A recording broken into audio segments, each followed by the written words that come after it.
नमस्कार दोस्तों, स्वागत है आपका आज के मुख्य समाचार में। सबसे पहली बड़ी खबर में आपको बताएंगे, दिल्ली सरकार की शराब नीति के खिलाफ भाजपा का चक्का जाम खत्म, हिरासत में लिए गए कई नेता। इसी के साथ दूसरी बड़ी खबर में जिक्र होगा कि सपा सरकार बनाने का संकल्प। लालजी वर्मा बोले, जनता मन बना चुकी है, अखिलेश को सौंपेगी यूपी की सत्ता, सपा में ही सबका कल्याण। तीसरी बड़ी खबर में आपको बताएंगे कि कृषि कानूनों को हटाने के मुद्दे पर बोले पायलट, उपचुनाव हार से मिला बीजेपी को बड़ा सबक। दोस्तों, हर एक खबर की गहराई में आपको ले जाएंगे, लेकिन उससे पहले अगर आपको भी ऐसा लगता है कि भाजपा की उल्टी गिनती शुरू हो चुकी है, तो आप अभी इस वीडियो को लाइक कीजिए और इस लाल बटन को दबाकर चैनल को सब्सक्राइब करके घंटी बजाइए और कमेंट में लिखिए जय हिंद। दिल्ली सरकार की शराब नीति के खिलाफ भाजपा का चक्का जाम खत्म, हिरासत में लिए गए कई नेता। जी हाँ दोस्तों, आम आदमी पार्टी सरकार की नई शराब नीति के खिलाफ भारतीय जनता पार्टी का सोमवार सुबह 9 बजे से जारी चक्का जाम 12 बजे के आसपास खत्म हो गया। इससे वाहन चालकों ने राहत की सांस ली है। लोगों को जाम में फंसता देख दिल्ली पुलिस ने 11 बजे के बाद सख्ती शुरू कर दी। इस दौरान विरोध कर रहे कई भाजपा नेताओं को हिरासत में भी लिया गया, जिन्हें कुछ देर में छोड़ भी दिया गया। दिल्ली पुलिस की सख्ती के बाद दिल्ली यूपी गेट पर 12 बजे के आसपास यातायात सामान्य हो गया। इसके अलावा अक्षरधाम मंदिर के पास दिल्ली मेरठ एक्सप्रेसवे और NH9 पर भी यातायात सामान्य हो गया। इससे पहले कई जगहों पर रूट डायवर्जन भी रहा, लेकिन इससे ट्रैफिक पर कोई असर नहीं पड़ा, लोगों को परेशान होना ही पड़ा। दिल्ली में चक्का जाम के खिलाफ दिल्ली पुलिस ने जाम खुलवाने की कड़ी में कई प्रदर्शनकारी भाजपा नेताओं को भी हिरासत में लिया गया। हालांकि कुछ देर बाद इन्हें छोड़ भी दिया गया, इसकी भी खबर मिली है। इससे पहले दिल्ली में शराब के नए खुल रहे ठेकों के विरोध में सोमवार सुबह से जारी भाजपा के प्रदर्शन के चलते कई जगहों पर भीषण जाम लग गया।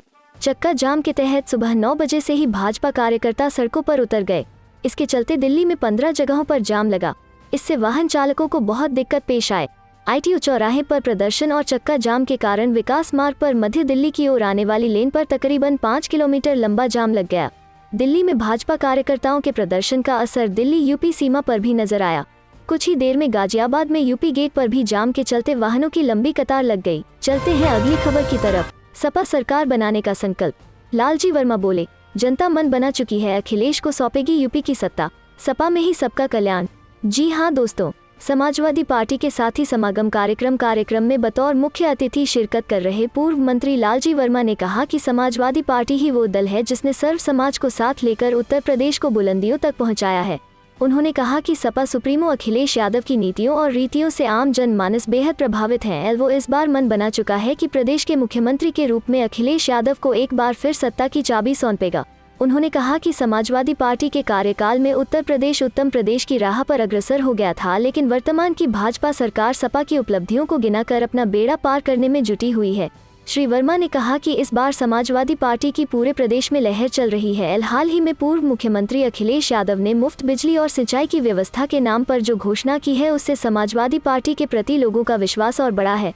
उन्होंने कहा कि इस बार सर्व समाज का मतदाता समाजवादी पार्टी के साथ खड़ा है और आने वाले विधानसभा चुनाव में समाजवादी पार्टी की पूर्ण बहुमत की सरकार बनाकर प्रदेश को एक बेहतरीन सौगात सौंपने जा रहा है।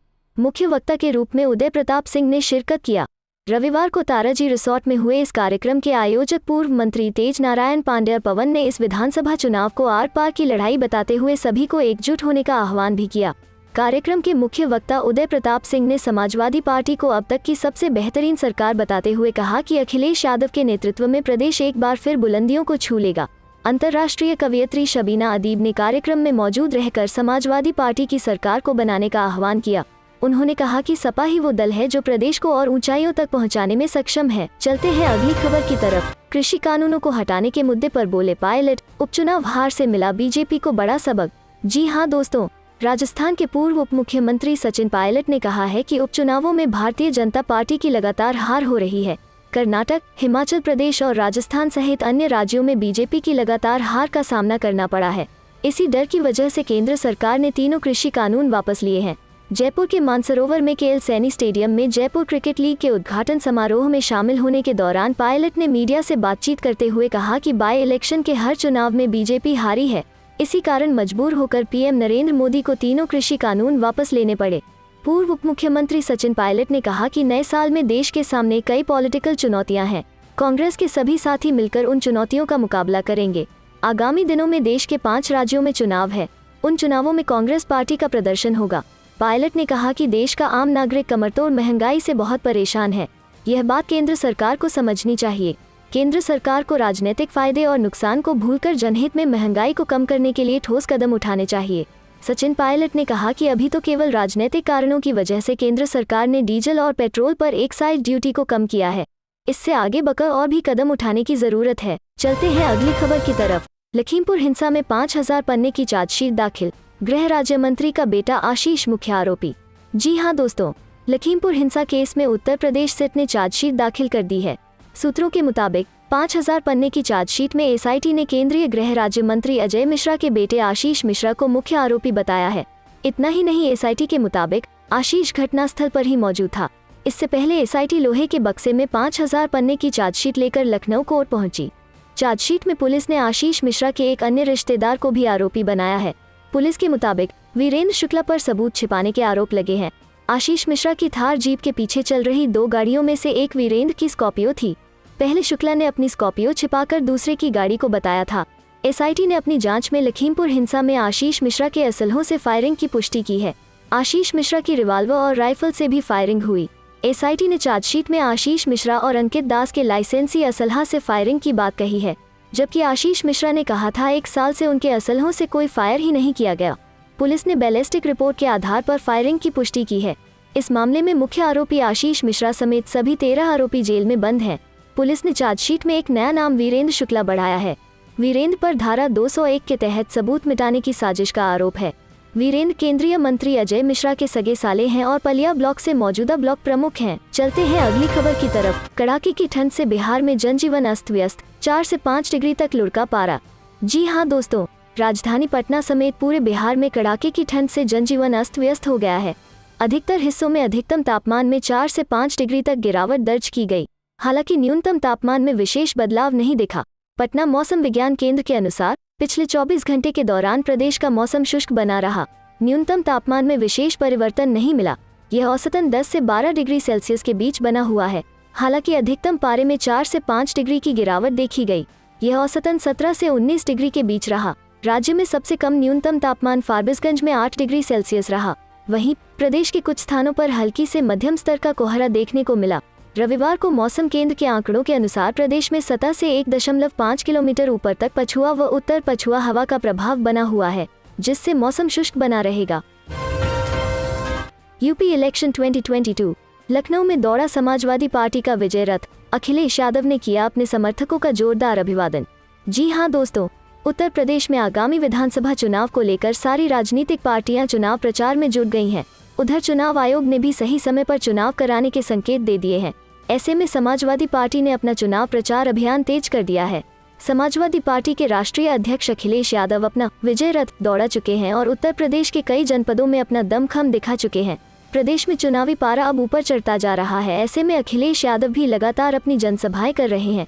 इस बीच समाजवादी पार्टी का विजय रथ राजधानी लखनऊ में दौड़ता नजर आया। समाजवादी पार्टी के कार्यकर्ताओं ने जोर शोर से विजय रथ का स्वागत किया। समाजवादी पार्टी के राष्ट्रीय अध्यक्ष अखिलेश यादव भी अपने समर्थकों का जोरदार अभिवादन करते हुए दिखाई दिए।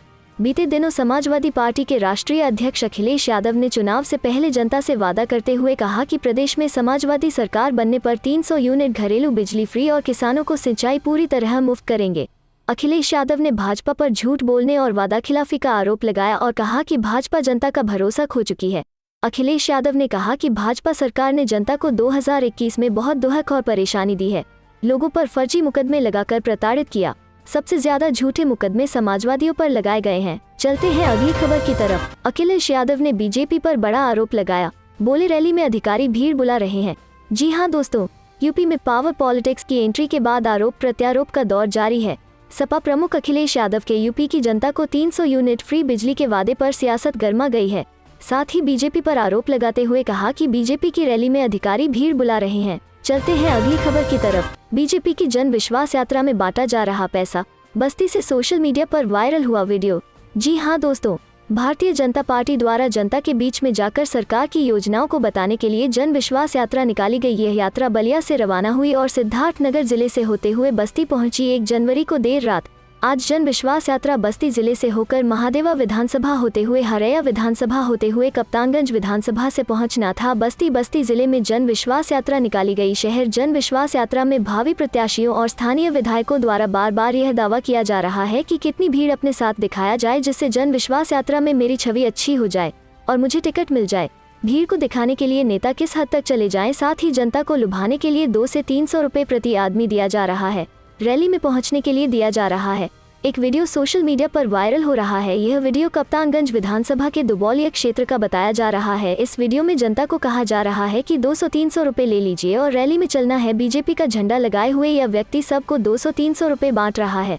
साथ ही 3 जनवरी को भाजपा के राष्ट्रीय अध्यक्ष जेपी नड्डा जन विश्वास यात्रा का बस्ती जिले में समापन करेंगे और एक जनसभा को भी संबोधित करेंगे। जनसभा में भीड़ को जुटाने के लिए सभी बीजेपी नेता जो संभावित प्रत्याशी के दौर में चल रहे हैं वो भीड़ जुटाने के लिए और अपने आप को दिखाने के लिए कि जनता में मेरी अच्छी पकड़ है कि मुझे टिकट दिया जाए। बीजेपी का टिकट पाने के खेल में जनता को पैसा देकर भीड़ जुटाई जा रही है, यह सोशल मीडिया पर वायरल वीडियो बता रहा है। बीजेपी का फिलहाल इस मुद्दे पर जिले के ना सांसद ना विधायक से बात करने का प्रयास किया गया लेकिन किसी का फोन नहीं उठा।